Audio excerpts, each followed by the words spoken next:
maxamedow wareegaan sii aadaa ee guriga iyo ilmaha sii hay diyaar waaye taliso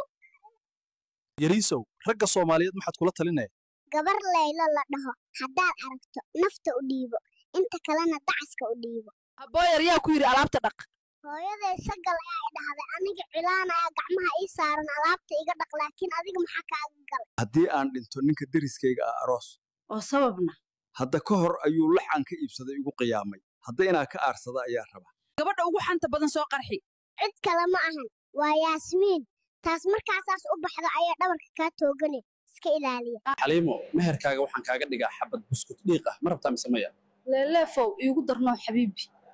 maya waa qaali waxaan kugu meherinayaa najmo oo aabaheed ii soo wakiishay maharkeeduna waa joog dacas ah iyo koob shaax ah ee ma aqbashay waan aqbalay wiilyaha maxaad la caraysan tahay walaashay iga weyn aniisoo markay masaasada caanaha soo qasayso iyada ayaaba soo cabto oo hadda caanihii waa eber yariisow maxaad la qaawan tahay hooyaday sucdi dhar iima gado oo iyadaaba maalin alla keeno dirac tawal ah banaanka ku aado aaway baasaboorkaaga anigoo reer jalaf ah oo dhashii jenaraal caydiid ah miyaa baasaboor i weydiinaysaa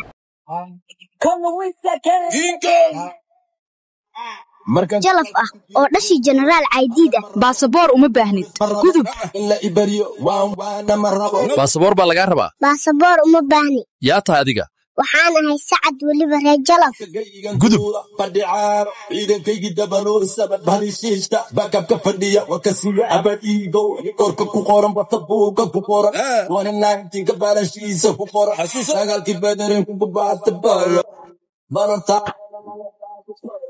boqodiyo eber wangeen baa ku diray yariisow halkee u socotaa waxaan u socdaa magaalada Jowhar si aan uga qayb qaato dabaaldega sanad guurada Hirshabeelle ditore qaliinka ma ku guuleysatay haa alxamdulillaah laakiin bukaanku wuu dhintay quruxdan ayaad ka keentay yariisow quruxda waxaan ka keenay hooyaday Nimco iyo aabahay Hanad wiilow sundus laba eray ku dheh sundusay habooyartay tahay waa ku jeclahay laakiin nimanka aad beenta u sheegaysid iska dhaaf